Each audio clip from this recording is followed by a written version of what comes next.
Anak saya 6 orang, daripada yang pertama sampai yang ke-6. Alhamdulillah tahun ni yang ke-6 bersekolah di tadika yang sama juga. Saya di tadika kemas Felda Cini 1 tahun 1987. Saya bukan apa, kemas ni kita tengok cara pembelajaran yang tersusun di mana di mana dekat situ anak-anak saya membaca, menulis, mengira tu alhamdulillah lah semua okey. Berbanding dengan tadika lain, saya rasa kemas okey lah, terbaik lah orang cakap pengurusan dia. Okay, saya mengucapkan banyak terima kasih kepada tadika kemas, Jabatan Kemajuan Masyarakat mewujudkan tadika untuk anak-anak yang terutamanya di luar bandar. Jadi anak-anak ni alhamdulillah lah, di tadika kemas tenaga pengajar dia pun semua yang ada pendidikan yang terbaik lah. Saya harap ibu bapa yang di luar dapatlah memberi sokongan sepenuhnya kepada tadika kemas.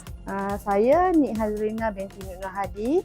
Saya pernah bersekolah di sini tahun 1995. Lalu ni saya hantar anak saya umur 5 tahun, nama Airin Suraya. Saya hantar sebab sini ada kebaikan dia. Contoh macam cikgu sini, cikgu berkaliber, ada macam nampak macam baik, bersopan santun. Lepas tu ada macam muka dia pun macam ada berwawasan lah. Maksudnya orang nampak macam hati baik. Kalau saya ni nak hantar anak sekolah mana-mana pun macam susah. Bagi saya baik hantar cikgu Janah. Sebab teacher Janah ni nampak boleh mengawal anak saya buah ni. Saya dan 2 orang adik saya juga bekas pelajar, bekas murid lah di tadika kemas ni. Sebab tu saya pilih untuk hantar anak saya belajar di tadika kemas juga.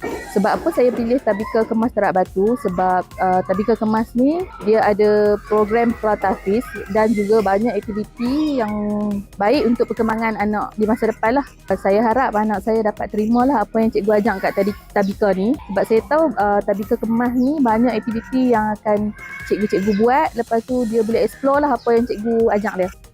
Saya pernah belajar di tadika kemas tahun 1994 hingga 1996. Selama 3 tahun. Tahun ni saya hantar anak saya yang kedua belajar di tadika kemas Ala Ain kedua. Anak pertama saya belajar di tadika kemas Darajah 2. Selama belajar di tadika kemas selama setahun. Saya sebagai ibu yang pernah belajar di tadika kemas memilih untuk hantar anak ke tadika kemas juga sebab tadika kemas merupakan sekretariat pembelajaran dia yang baik. Lepas tu mempelbagaikan aktiviti di sekolah untuk anak-anak belajar sambil bermain.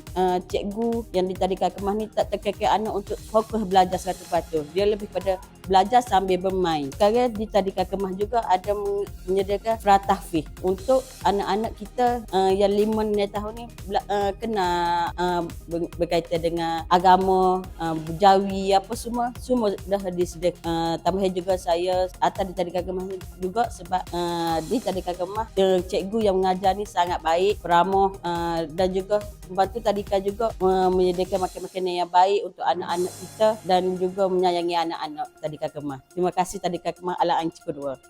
Pemilihan saya di tadika kemas ni sebabkan saya sendirilah sebagai dulu kecil-kecil dulu kan, umur 6 tahun.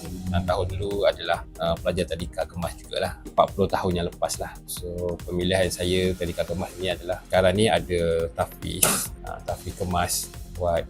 Jadi alhamdulillah perkembangan anak-anak lebih menyelah dari segi dia punya tingkah laku semua lah. Harapan saya semua anggota tadika kemas dan kemas lah khususnya terus membantu anak-anak dalam peningkatan pengajarannya lah dalam pendidikan awal.